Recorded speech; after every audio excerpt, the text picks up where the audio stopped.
Bueno, vamos.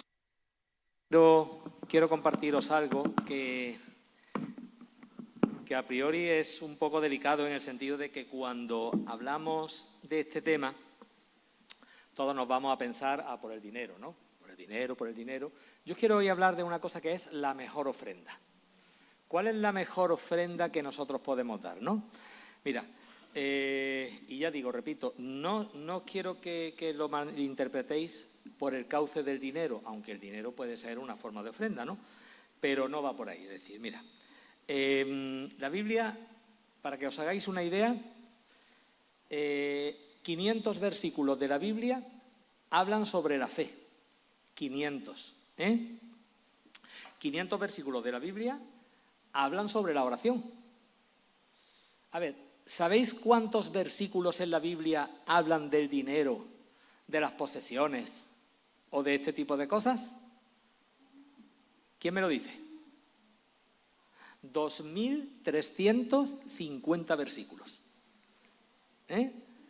Más de 4 veces de lo que se hablan de los otros textos, ¿no? Con lo cual, ¿qué nos lleva a decir? ¿El dinero es malo? Porque hay mucha gente que dice, no, el dinero es malo. Dice la Biblia que el dinero es malo. No es verdad. La Biblia no dice eso. La Biblia dice, tenemos por ahí un versículo, ¿verdad, Natanael?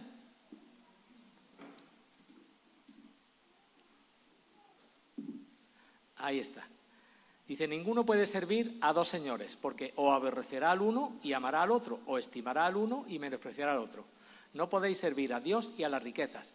Pero había uno anterior, creo que es, la raíz de todos los males es el amor al dinero. Pero no el dinero en sí, sino el amor al dinero. Mira, hay unos ejemplos en la Biblia que hablan del dinero mal. Mira, por dinero Acán trajo la derrota en los ejércitos de Israel y muerte para sí mismo. Por dinero Balaam pecó contra Dios y trató de maldecir al pueblo de Dios. Por dinero Dalila, por todos conocida, traicionó a Sansón y lo entregó a los filisteos. Por dinero Giezi, que era el siervo de Eliseo, mintió a Naamán y a Eliseo y se contagió de lepra. Por dinero, Ananías y Safira mintieron y murieron. Por dinero, Judas vendió a nuestro Señor por 30 piezas de plata y condenó su alma. Y por dinero, muchos han sido maldecidos. Con lo cual, llegamos a la conclusión de que el dinero en sí no es el malo. El malo es el amor al dinero. Eso es lo que nos hace mal. Mira, la primera vez que en la Biblia se habla sobre una ofrenda está en Génesis capítulo 4. ¿Ponemos el texto, Natanael? Ahí está. Dice, bueno, yo voy a leer bastantes textos, porque yo soy del que me gusta leer mucho la Biblia. ¿Por qué? Porque cuanto más hable la Biblia, menos hablo yo, y así me equivoco menos. Entonces, soy de esa opinión. Pero bueno, antes de nada vamos a orar, a dar gracias, ¿de acuerdo? Señor y Rey nuestro Padre, te damos gracias por este tiempo que podemos estar juntos, Señor, por esta Santa Cena que hemos podido disfrutar, Padre, de la alabanza, de estos testimonios tan preciosos, Señor, que revelan todo lo que tú haces en cada uno de nosotros. Te pido ahora, Señor, que también tú puedas abrir mi boca, Señor, y usarla con sabiduría para que los demás puedan oírla, Señor, entenderla y poder aplicarla a su corazón. En tu santo nombre, Señor. Amén. Bien. Como decía, la primera vez que se habla en la Biblia sobre una ofrenda es en el caso de Caín y Abel. Dice en Génesis 4, Adán se unió a Eva, su mujer, y ella concibió y dio a luz a Caín, y dijo, he tenido un hombre gracias al Señor. Después dio a luz a Abel, hermano de Caín. Abel se dedicó a criar ovejas y Caín a labrar la tierra. Y ahora nos dice, al cabo de un tiempo, Caín presentó de los frutos del campo una ofrenda al Señor. No está mal, está bien. También Abel le ofreció las primeras y mejores crías de su rebaño. El Señor miró con agrado a Abel y a su ofrenda, pero no miró del mismo modo a Caín y a la suya. Entonces Caín se irritó sobremanera y puso mala cara. Y el Señor le dijo, ¿por qué te irritas? ¿Por qué has puesto esa cara? Si obraras rectamente, llevarías la cabeza bien alta, pero como actúas mal, el pecado está agazapado a tu puerta acechándote. Sin embargo, tú puedes dominarlo. Vale. Como ya hemos dicho, esta es la primera vez que se habla de una ofrenda en la Biblia. Y yo me pregunto, ¿por qué causa desecharía o no le gustaría a Dios la ofrenda de Caín y sí le gustó la ofrenda de Abel? Bueno, Juan dice que era porque Caín era del maligno. Dice en 1 de Juan 3, 9, 12, dice: ninguno que es nacido de Dios practica el pecado, porque la simiente de Dios permanece en él. No puede pecar, porque es nacido de Dios. En esto se reconocen los hijos de Dios y los hijos del diablo. Todo aquel que no practica la justicia no es de Dios, tampoco aquel que no ama a su hermano. Porque este es el mensaje que ustedes han oído desde el principio, que nos amemos unos a otros. Y ahora nos dice: no como Caín, que era del maligno y mató a su hermano. ¿Y por qué causa lo mató? Porque sus obras eran malas y las de su hermano justas. Esta puede ser una respuesta, es decir, las obras de Caín no eran buenas, era ese corazón que tenía como entenebrecido, que no agradaba a Dios en ese sentido, ¿no? Esa es una de las cosas. La segunda cosa nos dice que Abel trajo las primicias, lo mejor, lo más selecto que él tenía se lo ofreció a Dios. Yo me acuerdo de una película humorística que se llamaba La Biblia en pasta. Algunos la conoceréis, ¿no? Y recuerdo la escena en la que Caín y Abel ofrecían sus ofrendas. Y bueno, y me acuerdo que se veía a Caín y decía: uy, aquí tengo unos tomatillos que están podridos y 2 pimientos que están ya pasados. Esto se los voy a ofrecer al Señor, ¿no? En plan de broma, ¿no? En plan de broma, ¿no? Entonces, lo que quiero decir con esto es que cuando debemos ofrecer algo al Señor, tiene que ser lo mejor, las primicias, lo más selecto, ¿no? Hay gente que dice que es que Dios le gustaba la carne y no le gustaban las verduras. Mentira, porque también hay unas ofrendas que son las ofrendas mecidas y las ofrendas de cereales y las ofrendas de eso. Entonces, esa no es la causa, ¿no? En principio, es decir, lo que yo quiero decir es que Dios se agradó de la ofrenda de Abel por la actitud que Abel tenía en ofrecer esa ofrenda, ofrecer lo mejor y ofrecer ante Dios, ¿no?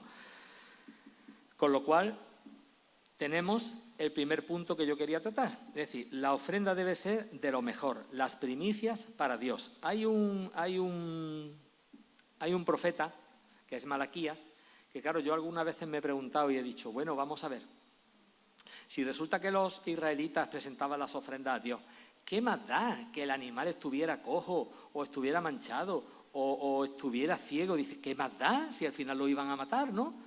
Pero bueno, ese es mi entendimiento, ¿no?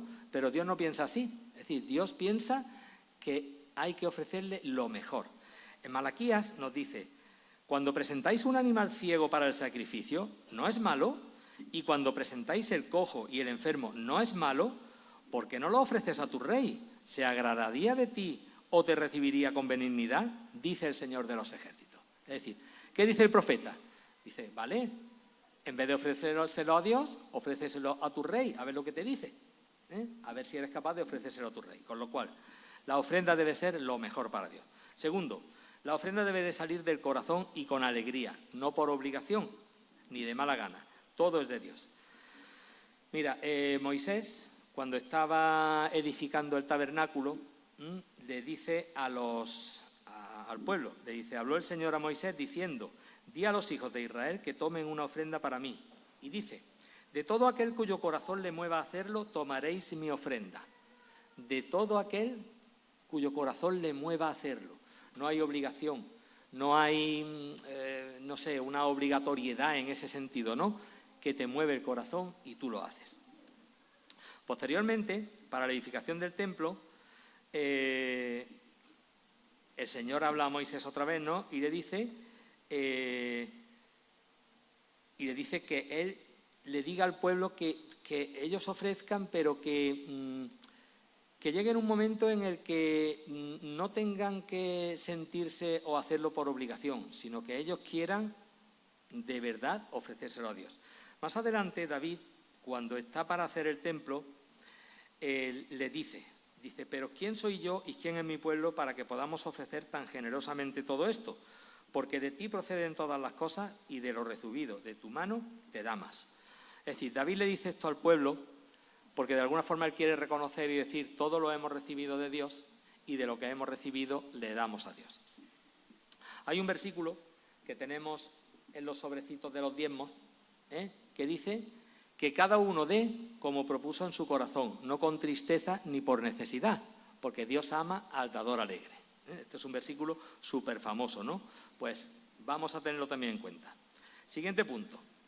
Prepara tu ofrenda con antelación suficiente. Si tú, por ejemplo, ahora vamos a hablar de dinero, quieres venir el domingo y quieres ofrendar al Señor, prepárala con tiempo y dala al Señor. Es decir, no es algo de decir, bueno, ¿qué tengo en el bolsillo? Lo he hecho, ¿no? Porque mira, yo tengo aquí algo curioso. Os lo voy a enseñar. A ver. Sabéis que cuando terminamos los cultos, Liliana y yo nos vamos y contamos las ofrendas. Bueno, pues vamos a ver lo que echan en las ofrendas. Mira, yo tengo aquí una peseta. ¿Quién se acuerda de las pesetas? Una peseta. ¿Qué más tengo? Tengo aquí un penique. Un penique también. También tenemos, ¿qué es esto? 10 centavos de Brasil. También tenemos aquí. ¿Qué más tenemos? Esto es 5 pesetas. 5 pesetas. Más cosas que tenemos. Tenemos República de Panamá. No sé ni lo que es esto. No lo veo. Bueno, una moneda. ¿Vale? ¿Qué más? Tenemos por aquí, esto es $0,25 de Estados Unidos. Bienvenido sea. ¿Qué más tenemos? Esto es 1 centavo de América. 1 centavo. Y por último tenemos, no sé, creo que eran 5 reales o algo así.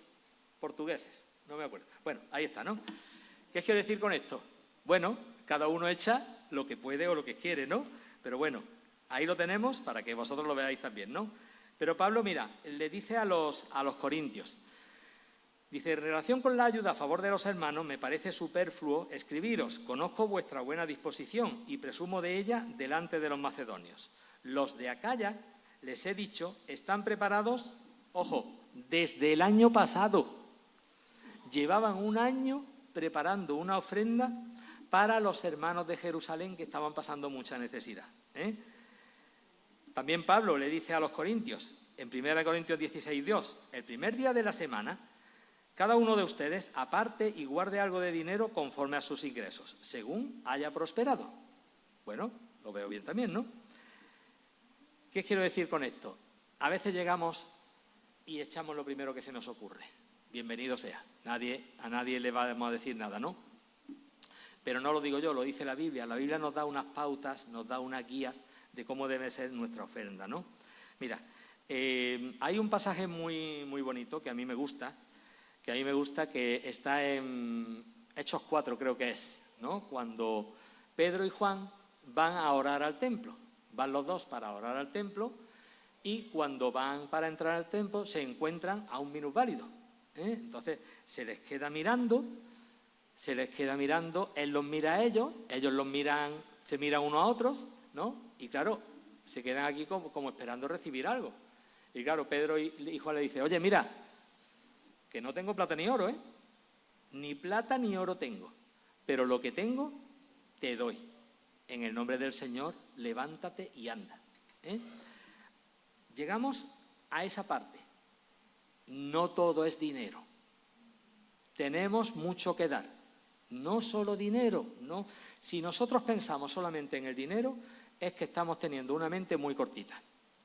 Porque Dios lo que menos necesita es el dinero. Eso es lo que menos necesita. Mira. Oye, ¿dónde están mis ayudantas? ¿Por allí? Las secretarias, ¿no? Pues secretarias, azafatas, que queda más bonito, ¿no? Bueno, pues ellas me van a ayudar ahora. A ver, venga, ¿empezamos a repartir o no? Venga, ellas os van a repartir una cosita.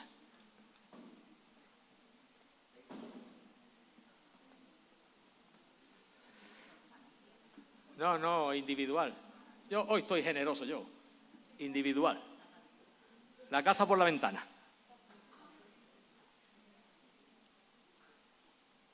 Bueno, ya lo estáis cogiendo algunos.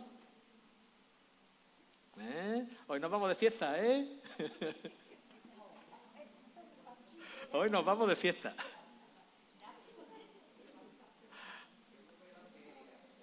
Vamos a ir a la playa a comernos unos espetos. ¿A que sí? Bueno, a ver.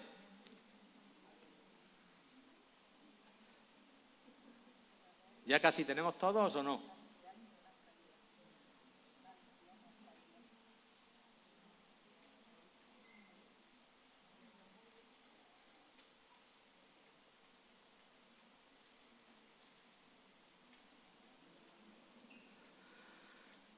Bueno, a ver, ¿qué es lo que tenemos todos? Levantad lo que yo lo vea. ¿Qué tenéis?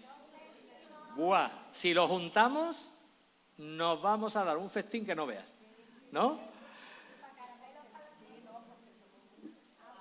Lo que tenéis ahora mismo en vuestras manos es la moneda más pequeña que existe en España. El céntimo.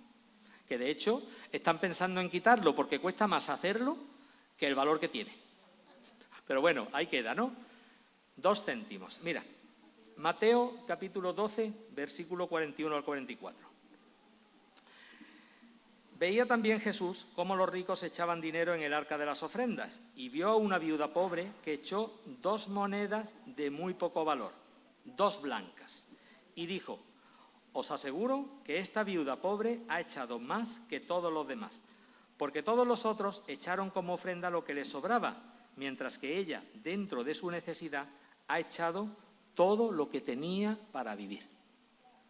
Bueno, esas 2 moneditas que vosotros tenéis por ahí, que están por ahí tintineando, pues son 2 blancas, porque es la moneda más pequeña que existe en España, y las 2 blancas eran las 2 monedas más pequeñas que había en Israel. Sin embargo, volvemos a lo mismo, abramos nuestra mente. Esta mujer no solamente fue alabada por el Señor, sino que ha permanecido por milenios su testimonio en la Biblia. Y no estamos hablando de una cantidad millonaria ni de algo escandaloso. 2 blancas. ¿Sabéis qué se podían comprar con 2 blancas? Bueno, obviamente ahora ni un chicle, como alguien ha dicho por ahí. Pero mira, la blanca era la moneda más pequeña. Se refería a una moneda de cobre de muy bajo valor, específicamente un cuadrante, que era la moneda de menor denominación en circulación en tiempos de Jesús. Estaban hechas de cobre. Los céntimos que vosotros tenéis están hechos de acero recubierto de cobre. Con lo cual, podemos asemejarlo, ¿no? Pero mira, el salario de un trabajador era de 1 denario más la comida. Ese era el salario de un trabajador. Si nosotros lo dividimos, eso porcentualmente, aproximadamente lo que esta mujer echó en el arca del templo fueron 20 céntimos. Si lo cambiamos al de ahora, ¿no? ¿Para qué había con 20 céntimos? Pues mira, tenía para medio pajarillo, ni uno entero. Para medio pajarillo, porque Jesucristo en uno de los textos, en Mateo 10, 29, dice: ¿no se venden dos pajarillos por 1/4? Pues tenía para medio pajarillo. Está claro que Jesús no está hablando del dinero. Jesús está hablando de la disposición del corazón, de la voluntad, de querer dar lo que tú quieres. Dios no necesita nada de ti, está claro, pero sí necesita tu disposición y tu corazón. Mira, hay otro ejemplo que a mí me gusta mucho en la Biblia. Os cuento la historia. David hace un censo a Israel. David hace un censo, pero ese censo dice la Biblia que no le agradó a Dios. ¿Por qué no le agradó a Dios ese censo? Tampoco está mal. Oye, ¿cuántos somos? ¿Cuántos no somos? En fin, eso no está mal. Pero parece ser que ese censo lo hizo David para vanagloriarse del poder que tenía. ¿Cuántos soldados? ¿Cuántos medios tengo? ¿Cuánta gente de espada? ¿Cuánto tal? Y eso no le gustó a Dios. No le gustó a Dios. Y entonces, le dice Dios, has pecado en esto, y manda a su profeta, a Gad, y le dice, mira, tienes 3 cosas. Una, o vas a tener hambre en Israel, creo que era por 7 años, no me acuerdo cuánto era, o vas a caer derrotado delante de tus enemigos, o va a haber una pestilencia en el país. David, con buen criterio, yo creo que con buen criterio, dice, mira, no voy a decidir, que decida Dios por mí, porque seguro que es más bueno que yo, ¿no? Vale.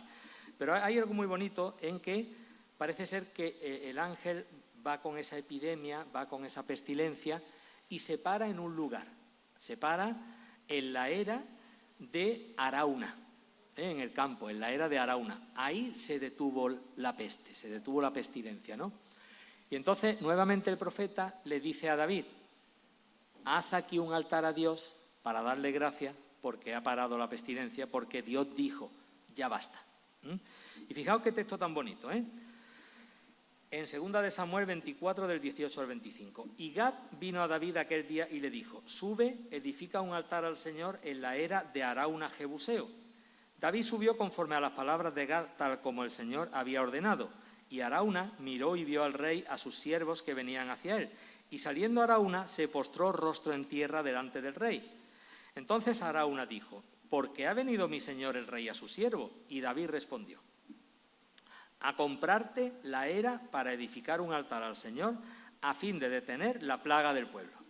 Y Arauna dijo a David, tome y ofrezca a mi señor el rey lo que le parezca bien a sus ojos. Mira, los bueyes para el holocausto, los trillos, los yugos, los bueyes para la leña, todo, oh rey, Arauna lo da al rey. Y Arauna dijo al rey, que el Señor tu Dios te sea propicio. Pero fijaros, el rey dijo a Arauna, no, sino ciertamente por precio te la compraré, pues no ofreceré al Señor mi Dios holocausto que no me cueste nada. Qué bonito. David le dice a Arauna, de eso nada. Yo te voy a comprar esto porque no le voy a ofrecer a mi Dios algo que me sea gratis, que no me cueste nada. Tomamos nota. Y David compró la era y los bueyes por 50 siclos de plata, que era un buen dinero, Y allí edificó David un altar al Señor y ofreció holocaustos y ofrenda de paz. Y el Señor escuchó la súplica por la tierra y la plaga fue detenida en Israel. David tenía muy claro que no ni podía ni debía ofrecer a Dios nada que le fuera gratis. Todo cuesta en esta vida. No penséis que cuando entráis en internet y vais viendo cosas es gratis, no. Están cogiendo vuestras cookies, están cogiendo vuestras señales de wifi, están cogiendo vuestras direcciones. Nada es gratis. Y David lo tenía muy claro. Ofrecía al Señor lo que realmente le costaba. Mira, hay bueno, no sé, llamarlo como quiera, un chiste o lo que sea, que seguro que todos o muchos de vosotros lo conocéis, ¿no? Dice que estaban 2 hermanos hablando y le dice, oye, hermano, si tú tuvieras 2 casas, ¿donarías una al Señor? Dice, hombre, claro. Dice, ¿y si tuvieras 2 autos? Dice, por supuesto que lo donaría. Dice, ¿y si tuvieras 2 gallinas? Dice, no, donar una gallina no. Dice, pero hombre, ¿darías una casa y un auto pero no una gallina? Dice, no, porque es que una gallina tengo yo. Entonces no la voy a dar. ¿No? Entonces, quiero decir con esto que tenemos que tener esa mentalidad para saber que realmente al Señor debemos ofrecerle, ya hemos dicho, la primicia y algo que realmente, no lo que nos sobra, por decirlo de alguna forma, ¿vale o no? Otra cosa, en cuanto a la ofrenda, no debemos ser escasos. Mira, en 2 de Corintios 9, del 6 al 11, en este mismo texto donde Pablo estaba hablando y le decía, oye, que lleváis un año preparando la ofrenda, que llevamos ya un año, me recuerda a la gran recogida de Paco, cuando Paco se pone a recoger alimentos, ¿no? Y dice Pablo, pero esto digo, el que siembra escasamente, escasamente también segará, y el que siembra abundantemente, abundantemente también segará. Obviamente, no es lo mismo sembrar un campo de tomate que una macetita de tomate. Eso es matemática pura. Que cada uno dé como propuso en su corazón, no de mala gana ni por obligación, porque Dios ama al dador alegre. Y Dios puede hacer que toda gracia abunde para vosotros, a fin de que, teniendo siempre todo lo suficiente en todas las cosas, abundéis para toda buena obra, como está escrito. Él esparció y dio a los pobres, su justicia permanece para siempre. Prosperidad a los que temen al Señor. Y el que suministra semilla al sembrador y pan para su alimento, suplirá y multiplicará vuestra sementera y aumentará la siega de vuestra justicia. Seréis enriquecidos en todo para toda liberalidad, la cual por medio de nosotros produce acción de gracias a Dios. ¿Qué está diciendo el Señor? El Señor está diciendo aquí, a través de Pablo, que no seguimos escasamente, que seamos generosos, pero no, vuelvo a insistir, no solo con el dinero, con todo, en nuestro tiempo, en todo lo que podamos hacer, ¿vale? Mira, cuando Moisés estaba edificando el tabernáculo, él le pidió al pueblo para que compartieran o trajeran o diera lo que quiera. Fijaos cómo aquí no se habla solamente de dinero ni de propiedades, dice. Entonces, Belacel y Aholiab y toda persona hábil en quien el Señor ha puesto sabiduría e inteligencia, para saber hacer toda la obra de construcción del santuario, harán todo conforme a lo que el Señor ha ordenado. Entonces llamó Moisés a Bezaleel y a Aholiab y a toda persona hábil en quien el Señor había puesto sabiduría y a todo aquel cuyo corazón le impulsaba a venir a la obra para hacerla. Volvemos otra vez, ¿os dais cuenta? Otra vez, el corazón. Y recibieron de Moisés todas las ofrendas que los hijos de Israel habían traído para hacer la obra de la construcción del santuario. Y ellos seguían, es decir, el pueblo seguía trayendo ofrendas cada mañana, voluntarias cada mañana. Así que vinieron todos los hombres hábiles que hacían todo el trabajo del santuario, y cada cual del trabajo que estaba haciendo. Y dijeron a Moisés: el pueblo trae más de lo que se necesita para la obra de construcción, que el Señor ha ordenado que se haga. Y entonces Moisés dio una orden, y se pasó una proclama por todo el campamento diciendo: que ningún hombre ni mujer haga más trabajo para las contribuciones del santuario. Y así, fijaros, se impidió que el pueblo trajera más. Es decir, llegamos a un momento en el que ya dicen: oye, manda un WhatsApp al campamento, manda un WhatsApp por ahí, que no traigan más, que es que ya no sabemos qué hacer con todo lo que están trayendo. Y dijeron: basta, que no traigan más ofrendas, que ya no traigan más. Pero mira, fijaros, es curioso el texto este, porque dice que el Señor llamó en el corazón a todas las personas que tenían capacidad para hacer cosas. ¿Qué quiero decir con esto? Que si tú eres un electricista, pues a lo mejor tu ofrenda es reparar algo en la iglesia. Si tú eres un buen pintor, pues a lo mejor resulta que quieres ofrendarlo pintando algo. No sé, me lo invento, ¿no?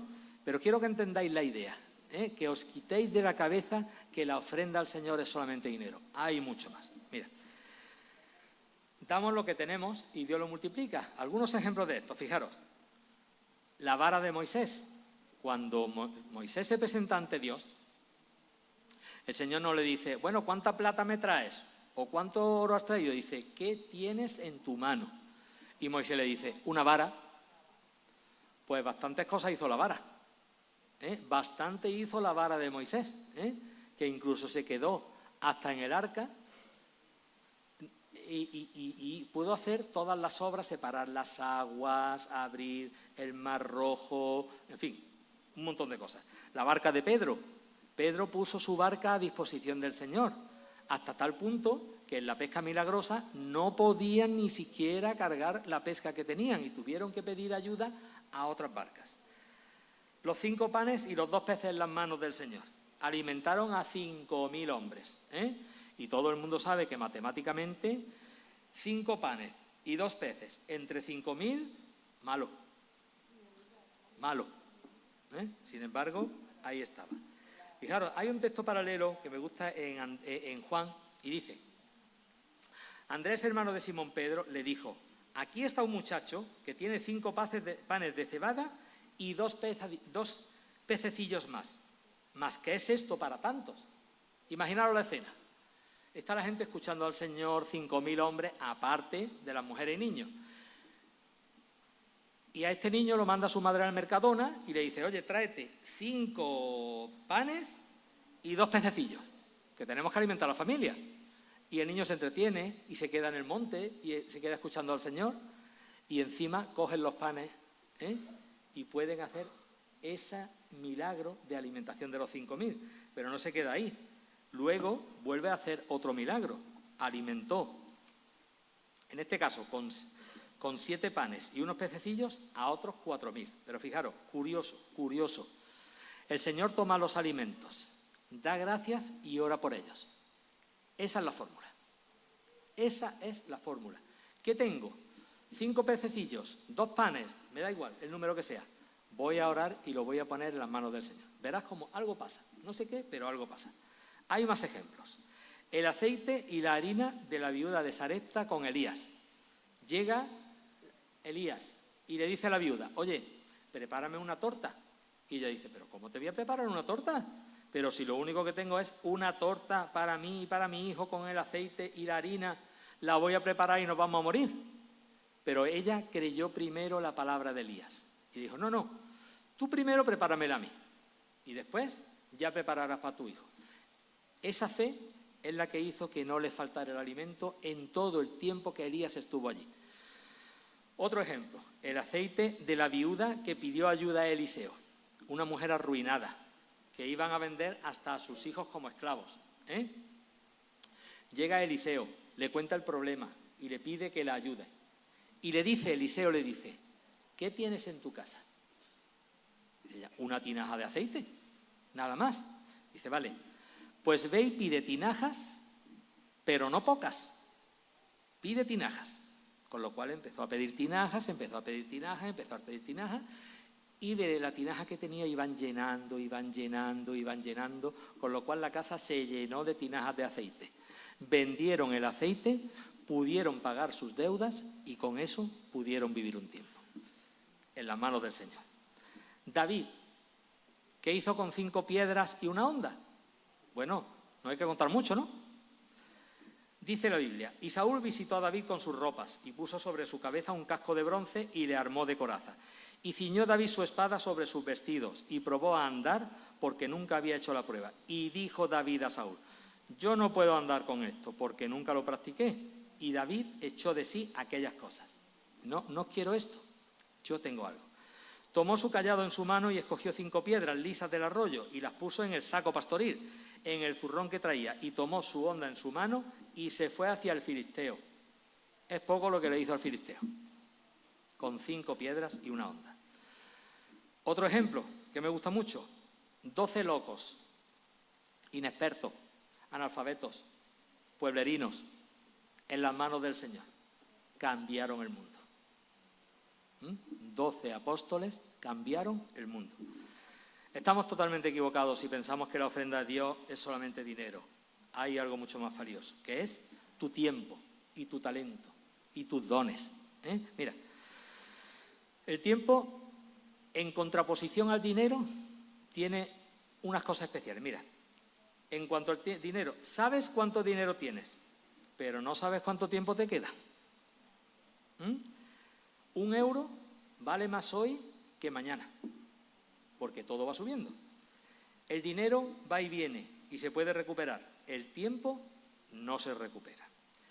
Si quieres quedar bien con alguien, dale de dinero. Si quieres hacer bien, da tiempo. El dinero se puede sumar. El tiempo siempre hay que restarlo. Nunca suma. ¿El tiempo es oro? Pues yo creo que más que oro. ¿Cuánto tiempo ofrendamos a Dios? ¿Cuánto tiempo damos a Dios? Mira, matemáticas, ¿vale? El día tiene 24 horas y tiene 1.440 minutos. De esos 1.440 minutos, ¿cuánto ofrendamos a Dios? No me respondas. Quizá 15 o 20 minutos al día entre oración y lectura, no lo sé. Quizá, en cuanto a la semana tiene 168 horas y 10.080 minutos. En la semana, ¿cuánto tiempo dedicamos al Señor? Vamos a suponer que le dedicamos las 2 o 3 horas que venimos al culto, incluidos los saludos, los abrazos, los besos y todo eso, ¿vale?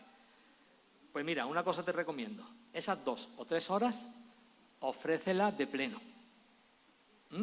No te entretengas con el móvil, no pienses en otra cosa. Hazle caso al salmista cuando decía, espera en Dios, porque aún he de alabarle. Ese tiempo para el Señor. Lo que quiero decir es que no importa que sea mucho o poco, pero lo mucho o lo poco que le ofrezca al Señor, que sea potente, potente, ¿vale? ¿Qué más tenemos por aquí? Vamos a ver. En las manos de Dios nada se pierde, todo se transforma, pero obviamente hay que ponerlo en las manos del Señor. Mira, la primera ley de la termodinámica dice que la energía ni se crea ni se destruye, se transforma. Pues en las manos de Dios es igual, ¿eh? No penséis que cambia esa ley, la ley esa también va. Mira, en Eclesiastés capítulo 11, versículo 1 al 4, dice: echa tu pan sobre las aguas. Es un versículo que me encanta, porque después de muchos días lo hallarás. Reparte a 7 y aún a 8, porque no sabes el mal que vendrá sobre la tierra. Si las nubes fueren llenas de agua y sobre la tierra la derramarán, y si el árbol cayere al sur o al norte, en el lugar que el árbol cae, allí quedará. Ahora nos dice: el que al viento observa no sembrará, y el que mira las nubes no segará. ¿Qué nos dice el Señor? No temas echar tu pan sobre las aguas. Y nosotros podemos pensar y decir: pero bueno, si yo echo el pan sobre las aguas, ¿se pierde? ¿Se diluye? ¿Se pierde, no? Pues no, porque se lo come el pescado y tú luego te comes el pescado, con lo cual vuelve a ti. Es decir, ejemplo bonito sobre eso. El Señor va con Pedro al templo, y van entrando al templo y le dicen los cobradores del templo, le dice: oye, ¿tu maestro no paga los 2 denarios de impuestos? Y Pedro le dice: sí los paga, sí los paga. Se supone que Pedro los paga, ¿no? Y le dice luego el Señor a Pedro: oye, ¿tú crees que es justo que yo pague esos 2 denarios? Y dice: pues no. Dice: bueno, pero los vamos a pagar. Los vamos a pagar porque está establecido por ley, por decirlo de alguna forma, ¿no? Y le dice: vete al mar, echa un anzuelo, y cuando pesque el pescado, tendrá en la boca los 4 denarios. Y así ocurrió. Ese pez tenía en la boca los 4 denarios. ¿Qué quiero decir con esto? Que todo está planificado en la mente de Dios, Todo está planificado.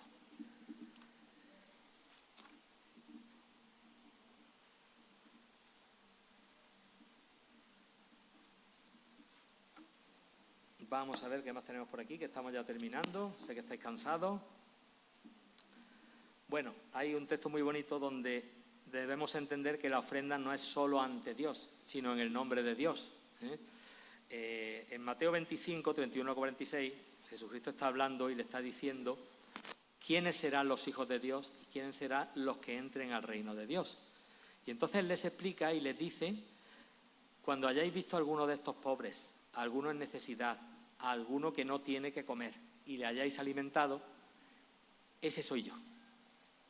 Por lo cual, volvemos otra vez al mismo versículo de antes: reparte a 7 y aún a 8, porque no sabes el mal que va a venir. Tomemos nota de eso. Dios es justo y pide que también seamos justos y generosos. El reino de Dios y las palabras de Dios y las cosas de Dios ya sabéis que van al revés. Dice: el que se humilla será exaltado y el que se exalta será humillado, ¿no?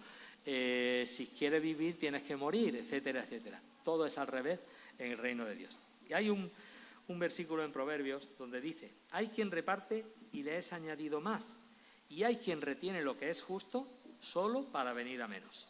El alma generosa será prosperada, y el que riega también será regado. ¿Estáis viendo que son versículos bíblicos? Yo no me estoy inventando nada porque seguro que meto la pata, pero me gusta que la Biblia hable por mí, ¿no?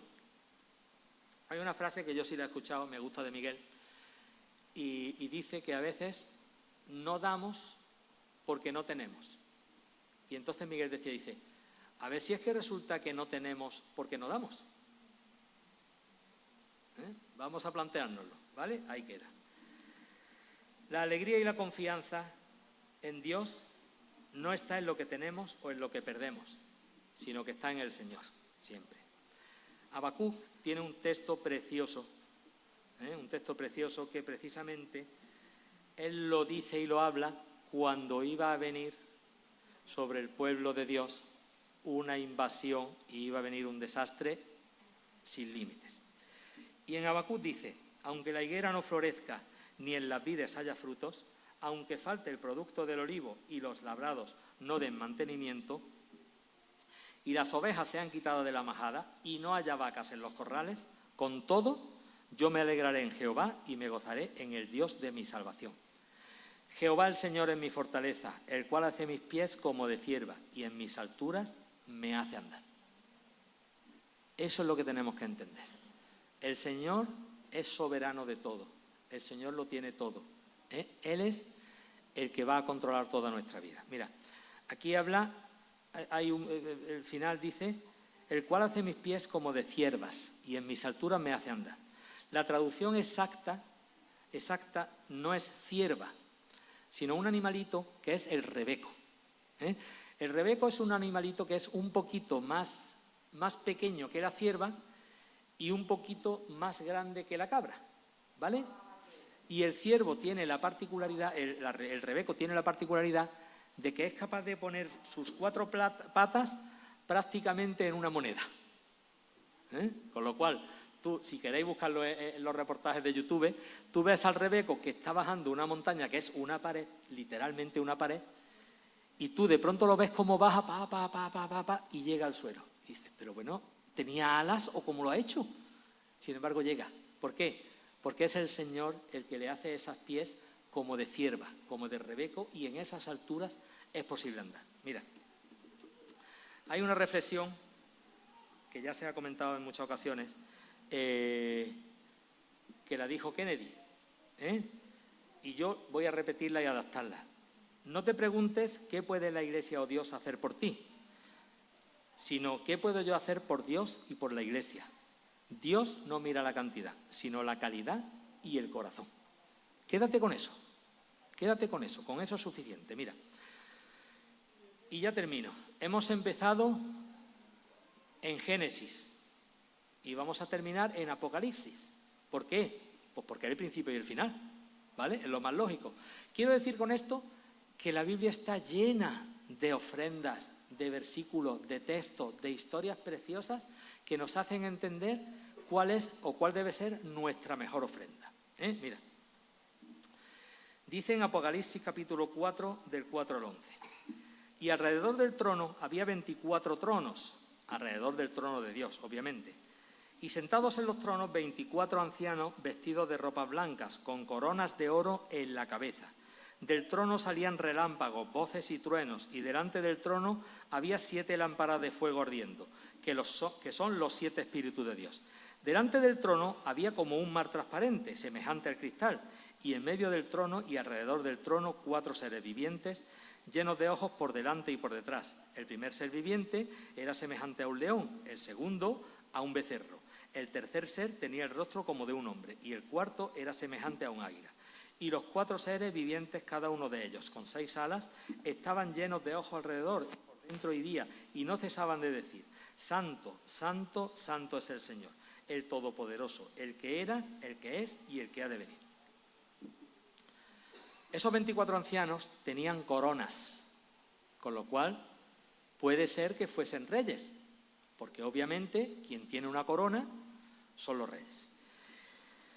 Y cada vez que los seres vivientes dan gloria, honor y acción de gracias al que está sentado en el trono, al que vive por los siglos de los siglos, los 24 ancianos se postran delante del que está sentado en el trono y adoran al que vive por los siglos de los siglos y echan sus coronas delante del trono diciendo, digno eres, Señor y Dios nuestro, de recibir la gloria y el honor y el poder, porque tú creaste todas las cosas y por tu voluntad existen y fueron creadas. Que sepamos que si no lo hacemos voluntariamente, nuestra corona la vamos a tener que echar delante del Señor. Todo nuestro poder, todo lo que tengamos, todo eso será echado delante del Señor. Igual que los reyes la echaban delante del Señor. Hasta aquí la palabra de Dios. ¿Oramos? Señor y Rey nuestro, te damos gracias, Padre, porque tú eres bueno, eres santo, Señor, y tú eres el que